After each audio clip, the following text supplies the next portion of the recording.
that, are you saying that you'd be willing to go to a place where maybe you'd be running 15th every week to? I didn't say I want to run 15th anywhere.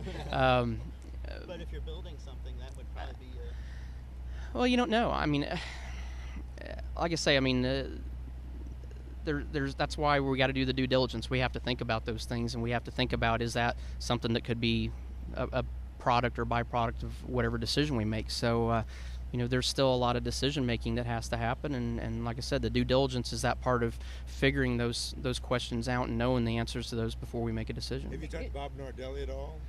I have not, actually, and Bob's a good friend too. I'm sure, like I said, this is all really new, so I went on vacation last week, and I didn't really do much while I was on vacation, so I'm sure there's going to be a lot of people that my phone has rang so much in the last 24 hours that I've got a feeling before the weekend's over, I'm sure there'll be a conversation with Bob Nardelli too. Is there too much emphasis put on the Haas CNC story that, that's one of the items, that is like the preeminent thing that's been mentioned by almost everybody so far? Yeah, and that's one of the groups that has spoke to us. I don't think that's a secret by any means. So, but that's not the only offer that's been presented to us.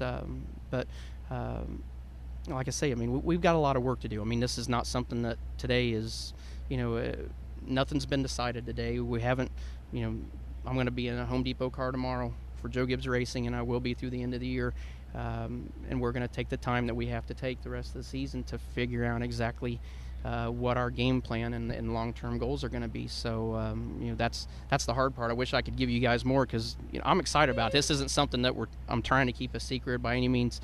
I think today's proof of that. But it's just exciting that we've got this opportunity. And like I said, it's talking to a couple other drivers that have come up and we've spoke with today.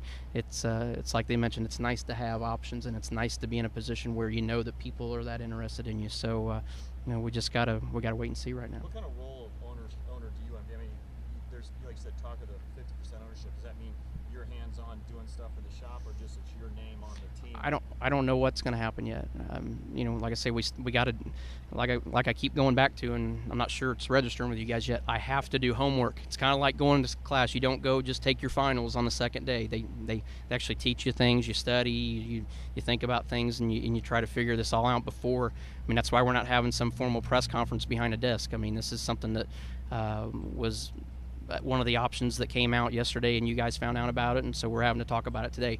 We haven't done all of our homework yet. We haven't signed anything with anybody. We haven't made a decision on what we're going to do yet. We have to go through that process right now, but it's fun. It's a fun option. I mean, it's exciting to know that could be a part of the equation, and could be a possibility that we could be a part of that, and then could be a part of that role. With the talk of the ownership possibility you mentioned, is that something now that, as you talk with Gibbs, that you would want some kind of partnership with them, or ownership with that organization to remain there beyond your current? I don't think it's fair for me to go ask those guys for anything. I think Joe Gibbs Racing has been, not only have they been a great partner, but they've been great friends, and they've given me great race cars for 10 straight years now. I don't think, if that's something that they want to offer, they have that option, obviously, but I don't think, I don't feel like it's my position to go ask them for anything. I mean, I think they've been fair to us for 9 years and put up with things that they probably didn't have to put up with, and could have went an easier route, but they stuck it out with us. Have they put that offer on the table, though? I can't. You're gonna have to start over because I had one yelling in one ear and one coming from the other ear. What was the reaction that you got at JGR when you presented some of these what-if scenarios that you talked about? Obviously, it's a shock. I mean, when they don't know anything about it, any time it'd be like you going in and telling your boss that you're gonna go to a different organization tomorrow. I mean, your boss would be probably shocked too. So, that was the reaction from them too. But we wanted to be upfront and honest with them and say, listen, this is what's being presented to us. Like I said, they've been such great partners all along that it's not something that, like I said, there's nothing broke. There's nothing that needed to be fixed. There wasn't a problem over there. So we felt like the best thing to do was be upfront and honest with them from day one about it, and, at least let them know what was being offered to us, and let them know what was going on and why we were taking longer to discuss our contract with them than what we had planned. You mentioned on your radio show the day or two after Phoenix that you start talking to Joe again about it.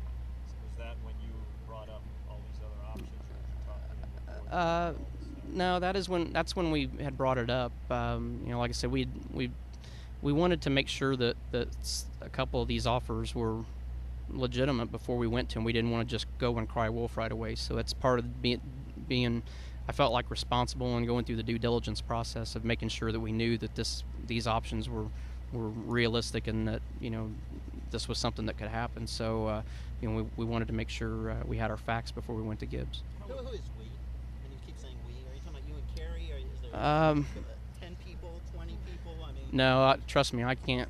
I don't make that good of money to hire 10 or 20 people just to babysit me. So I've got a group of people that I trust and that I rely on, and I don't discuss them a lot because I don't want the pressure being put on them. I want them to work on the stuff that I need them to work on versus having to discuss all this. I mean, it's my job to talk about this, not theirs. How much do you want to keep racing in NASCAR and keep racing? Because everyone's debating, your fans. I'm not.